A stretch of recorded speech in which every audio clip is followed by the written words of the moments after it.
How to change language in NordFX account. Hi everyone, welcome back to another tutorial from Trading for Beginners.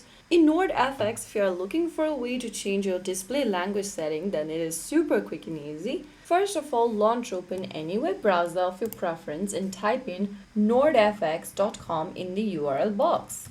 Also make sure that you're logged into your NordFX account by entering your account's credentials. Once you're inside the home page after logging in, go to the top right section and you'll see a little flag icon. Just click on that and you can change your language setting from the menu. Select the language you want to change to, and this will give your website a quick refresh and your selected language will be displayed on the screen.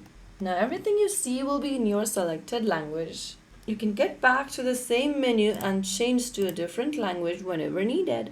So that is how it's done. If you found the video helpful, don't forget to like, share, and subscribe to our channel. I will see you again in the next video. Thank you for watching.